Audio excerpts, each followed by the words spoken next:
नहमदुहु व नुसल्ली अला रसूलिल करीम अम्मा बाद फ़अऊज़ु बिल्लाहि मिनश शैतानिर रजीम बिस्मिल्लाहिर रहमानिर रहीम।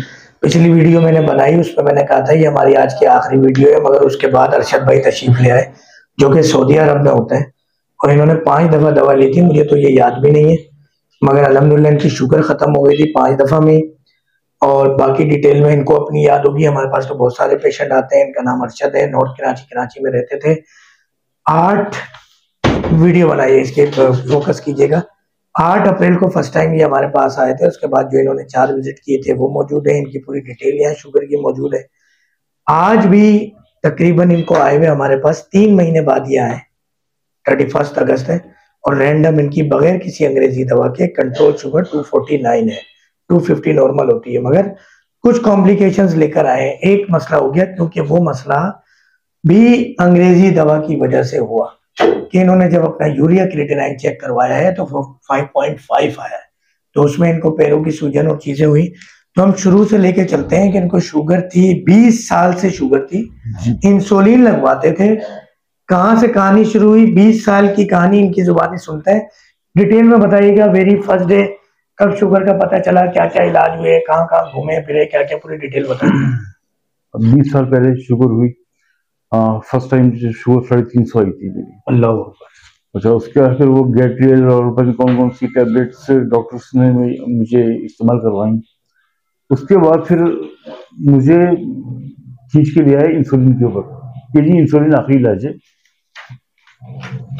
और 2.5 साल मैंने इंसुलिन लगाई। कितने कितने पॉइंट? 40 यूनिट शाम में सुबह लेता था और शाम में 30 यूनिट। उसके बाद मैंने कोशिश की खुद से छोड़ने की कि मैं छोड़ दूं, और गैट्रियल हाई पावर भी ली मैंने, लेकिन शुगर कंट्रोल में नहीं आई, बल्कि वो ऐसे लगता था जैसे रुक गई है, 250-300 के ऊपर 350 पर रुकी हुई है। तो मजबूरन मुझे इंसुलिन लेनी पड़ती थी। वो मेरे फेसबुक के ऊपर डॉक्टर साहब का मैंने ऐड देखा था, तो मैंने भी रब्ता किया, मैं आया और डॉक्टर साहब ने एक ही खुराक से, जो भी मुझे बहुत खुशी हुई थी कि एक ही खुराक से मेरी इंसुलिन खत्म हो गई। सुबह जब मैंने शुगर चेक की अपनी तो 55 आई थी, डबल डोज थी। उसके बाद रोजाना 70, 80, 90 इस तरह चल रही थी शुगर। मतलब मुझे इंसुलिन की जरूरत नहीं पड़ रही थी, जिसकी मुझे बेइंतहा खुशी थी कि अल्लाह तेरा शुक्र जो मेरी जान छुट गई इंसुलिन से। और आज तकरीबन अप्रैल, मई, जून, जुलाई, अगस्त, सितंबर स्टार्ट हो गए, 5 महीने हो गए, 6 महीने मैंने इंसुलिन को देखा भी नहीं। अल्हम्दुलिल्लाह। जब इंसुलिन लगाते थे, अंग्रेजी ओरल दवा लेते थे, जिस्म की क्या कैफियत थी, जब वो बंद करवा दी जिस्म की क्या कैफियत है, और जब लबलबा आपका बिल्कुल ठीक था, आज भी तो बगैर तो ओरल इंसुलिन क्यों दी गई इंजेक्टेबल, आपको क्या कहेंगे इस सारी बात के हवाले से आप? हाँ डॉक्टर साहब, दवाइयाँ काम नहीं कर रही थी। इंसुलिन जो लेनी पड़ी ना, डॉक्टर मैंने शुगर चेक करवाई, डॉक्टर के पास गया था मैं, तो मैंने कहा डॉक्टर साहब दवाई काम नहीं कर रही है। तो कह रहे यार आपको 20 साल हो गए, आपको इंसुलिन, आप दवाई की जान छोड़ दें, अब इंसुलिन का जाइए, आप ऊपर से लेना पड़ेगा आपको। डरा दिया उसने या तो मुझे शायद कि मैं खौफ से मैंने ले ली मैंने इंसुलिन, लेकिन नहीं, आपने गलत साबित कर दिया इस बात को। अल्लाह ताला की मेहरबानी, आपने गलत साबित कर दिया कि नहीं। आपका यूरिया क्रिएटिनिन जो 5.5 पे हुआ, क्या समझते क्यों हुआ ये डॉक्टर साहब शायद इंसुलिन की वजह से हुआ ये इंसुलिन की साइड इफेक्ट है जो ये हुआ है। उससे पहले जब तक मैं इंसुलिन नहीं ले रहा था तो ये नहीं था। ये इंसुलिन लेने के बाद ये चीजें पैदा हुई, ये क्रिएटिनिन और ये किडनी का। अभी यूरिया क्रिएटिनिन का एक पेशेंट बाहर निकला, आपने शायद, हम वीडियो बना रहे थे, पता नहीं सुना या देखा नहीं देखा। 17 अगस्त को फर्स्ट टाइम हमारे पास आए थे अपना क्रिएटिनिन लेके 14.5। Oh my God. और अल्हम्दुलिल्लाह इन 13 दिन के अंदर बाहर मौजूद है, आसिफ ये बाहर ही खड़े हुए, आसिफ साहब, और 12-13 दिन के अंदर इनका क्रिएटिनिन हो गया 8.5। कभी सुना है? नहीं। यूरिया क्रिएटिनिन का दुनिया में इलाज नहीं सिवाय डायलिसिस के, और डायलिसिस भी मरते दम तक करना है। मैंने उनसे भी पूछा कि जब आप SIUT गए, देखा, तो अक्सर लोग कहते हैं हकीम की दवा से जो गुर्दे खराब हो जाते हैं। मैंने कहा कोई एक मरीज टकराया जिस हकीम की दवा से? बोला नहीं। मैंने कहा वो कितने हैं? बोले सैकड़ों मरीज है। सारे अंग्रेजी दवा खा के, शुगर की दवा खा के, ब्लड प्रेशर की दवा खा के, मर्दाना कमजोरी की दवा खा के, इंसुलिन लगा के गुर्दे खराब करके पहुंचे अंग्रेजी दवा के।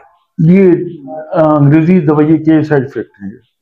हम जैसे ही कभी ये वीडियो आपकी भी डलेगी सोशल मीडिया पे, सबसे पहले लिखा हुआ आएगा नीचे फेक वीडियो, फिर एक साहब कमेंट करेंगे कि पेड वीडियो, फिर एक लिखेंगे फ्रॉड।